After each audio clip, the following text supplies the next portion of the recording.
Good morning বন্ধুরা, কেমন আছেন আপনারা? নাসিমাজ রান্নাঘরে আপনাদের সকলকে স্বাগত। আজকে আমি করব রাসাম বাড়া। সাউথ ইন্ডিয়া এটি খুব জনপ্রিয় একটি খাবার। এটা বানাতেই আমাদের যে উপকরণগুলো লাগবে সেটা হলো, এখানে আছে বিউলির ডাল 150 গ্রাম ভেজানো আছে, সারা রাত ভিজিয়ে রেখেছিলাম। এটা জল দিয়ে ভালো করে ধুয়ে রেখেছি। এবার এখানে নিয়েছি অল্প একটু পাকা তেঁতুল, গুড়, একটা বড় পেঁয়াজ কুচানো, কারি পাতা, শুকনো লঙ্কা, সর্ষে, একেবারে ছোট্ট ছোট্ট পেঁয়াজ, দুটো মাঝারি সাইজের টমেটো কুচানো আছে। এখানটায় আছে গোটা জিরে, গোটা মরিচ আর গোটা ধনে, আদা, রসুন, একটা শুকনো লঙ্কা। আমি এটায় 100 গ্রাম ডালের বানাবো। 150 গ্রাম ভিজিয়ে রেখেছিলাম, 50 গ্রাম আমি এখান থেকে তুলে একটু সিদ্ধ করব, আর 100 গ্রাম ডালের বড়া বানাবো। এটাই হিং, এটা সাম্বার মশলা। ভাজার জন্য লাগবে তেল, আর এখানে লবণ আর হলুদ পরিমাণ মতো। তো প্রথমেই আমি 50 গ্রাম ডাল এটা থেকে তুলে নিচ্ছি সিদ্ধ করার জন্য।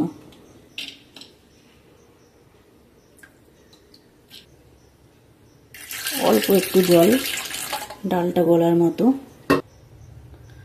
অল্প একটু লবণ, সামান্য একটু হলুদ, এটা দিয়ে আমি ডালটা গলা পর্যন্ত সিটি দেবো।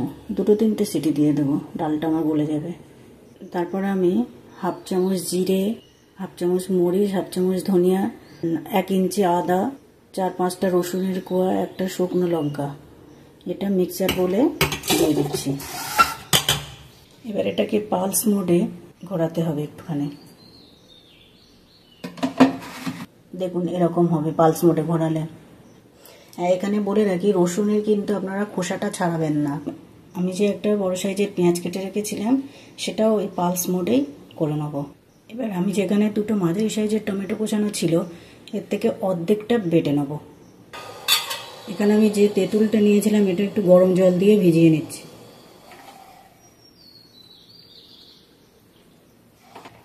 এবার আমি ডালগুলো পিষে নেব। যে ভেজানো ডালটা রেখেছিলাম, 100 গ্রাম ডাল বাটার জন্য এই ছোট্ট চায়ের কাপের 1 কাপ জল নিয়েছি।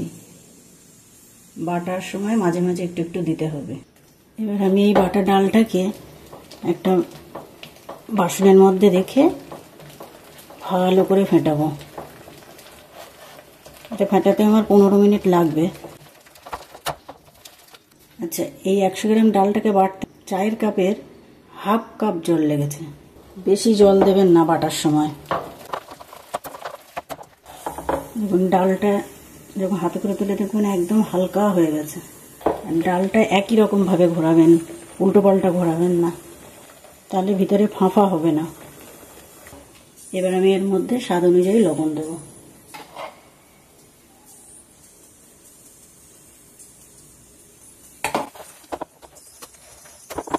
ডাল ফাটানো আমার হয়ে গেছে।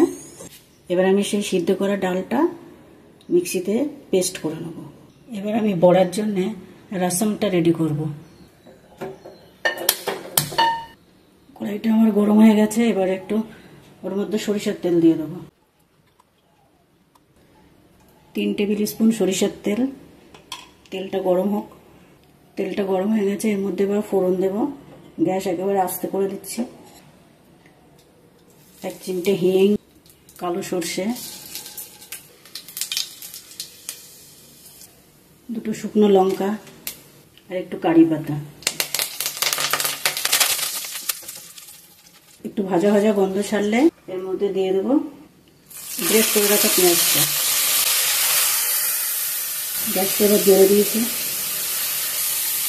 পেঁয়াজটা হালকা বাদামি হয়ে গেছে। এবার এর মধ্যে দিয়ে দিচ্ছি আদা, জিরে, মরিচ যেগুলো করা ছিল বাটা, ওই বাটাটা। এবার এর মধ্যে দিয়ে দিচ্ছি টমেটো বাটাটা। এবার এর মধ্যে দিয়ে দিচ্ছি কুচানো টমেটো। এই পেঁয়াজগুলো দিয়ে দিলাম। সামান্য একটু জল দিয়ে দিতে হবে, মশলাটা যেন না লেগে যায়। এবার এর মধ্যে দিয়ে দিলাম একটু লবণ। লবণটা আপনারা স্বাদ অনুসারে দেবেন। আচ্ছা, এখানে লবণটা আপনারা যেমন আপনি ঝোল রাখবেন সেই হিসাবে দেবেন। এবার কালারের জন্য সামান্য একটু হলুদ। এবার আমি এর মধ্যে গরম জল দিচ্ছি। আমি এখানে প্রায় 1 লিটারের মতো জল দিলাম। এখানে আমি যে তেঁতুলটা ভিজিয়ে রেখেছিলাম তেঁতুলের জলটা দিয়ে দিলাম। তেঁতুলের জলটা দিতেই হবে, এটা ছাড়া অসম্পূর্ণ। এবার আমি দিয়ে দিচ্ছি স্বাদ অনুযায়ী গুড়। আপনারা টকের পরিমাণ হিসাবে দেবেন। এবার আমি দিয়ে দিচ্ছি বেটে রাখা ডালটা। এবার আমি 1 চা চামচ সাম্বার মশলাকে একটু ঠান্ডা জলে গুলে এটার মধ্যে দিয়ে দেবো। এই সময় আমি টক মিষ্টিটা কেমন হয়েছে টেস্ট করে নেব। আমার কাছে মিষ্টিটা একটু কম লেগেছে, তাই আবার একটু গুড় দিলাম। বড়াটা ভেজানোর জন্য রাসাম আমার রেডি হয়ে গেছে। এবার এটা সরিয়ে রাখছি। বড়াটা ভাজার জন্য গ্যাসে আর একটা কড়া রাখলাম। কড়াই গরম হয়ে গেছে। এবার এর মধ্যে তেল দিয়ে দিচ্ছি।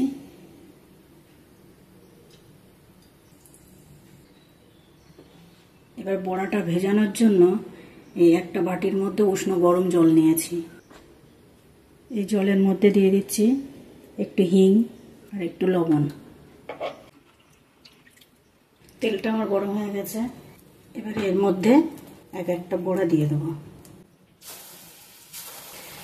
বড়াটা দেওয়ার সময় গ্যাসের জালটা আস্তে দেবেন।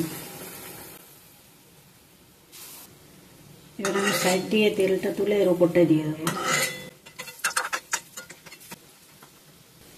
জালটা আস্তে দিয়ে ভাজবেন, নালে ভিতরে কাঁচা থেকে যাবে। ভিতরে কাঁচা আছে কিনা দেখার জন্য আমি একটা স্টিক ফুটিয়ে নিচ্ছি। দেখুন পুরো ক্লিন এসছে, কোনো কাঁচা নেই। এবার আমি এগুলো তুলে নেব। এই 100 গ্রাম ডালে আমার 7টা বড়া হয়েছে। বড়াগুলো তেল থেকে তুলেই আপনারা ওই হিং জলে দেবেন না, একটু ঠান্ডা করে দেবেন। এবার আমি ওই ভেজে রাখা বড়াগুলো এক এক করে হিং জলের মধ্যে দিয়ে দিচ্ছি। বড়াটা সফট হয়ে যাওয়া পর্যন্ত এখানে ভেজাবো। মিনিট 10 ভেজালেই হয়ে যাবে। বড়াটা ভেজানোর জন্য যে রাসামটা আমি রেডি করেছিলাম সেই রাসামের মধ্যে বড়াগুলো দিয়ে দেবো। দেখুন বড়াগুলো কেমন ফুলে ডাবল হয়ে গেছে। এবারে হাত দিয়ে জলটা চেপে বার করে এই রাসামের মধ্যে দিয়ে দেবো। খুব বেশি চাপবেন না, হালকা হাতে। আপনারা আরও নিত্য নতুন রান্না দেখার জন্য আমার পেজটাকে লাইক, শেয়ার, কমেন্ট আর সাবস্ক্রাইব করে রাখবেন। আচ্ছা, এবার আমি এটা ঢাকা দিয়ে রেখে দেবো। যত সময় রেখে দেবো তত বড়ার মধ্যে আমার ওই ঝোলটা ঢুকবে এবং আরও বেশি খেতে টেস্ট হবে। এবার এটা পরিবেশন করার আগে ওপর থেকে কেটে রাখা ফ্রেশ ধনিয়া পাতা একটু ছড়িয়ে দিলাম। আর এখনো পর্যন্ত আমার যে সকল বন্ধুরা আমার চ্যানেলটাকে লাইক, শেয়ার, সাবস্ক্রাইব করেননি তাড়াতাড়ি করে দিন। আর নতুন নতুন রেসিপি পেতে আমাকে ফলো করুন।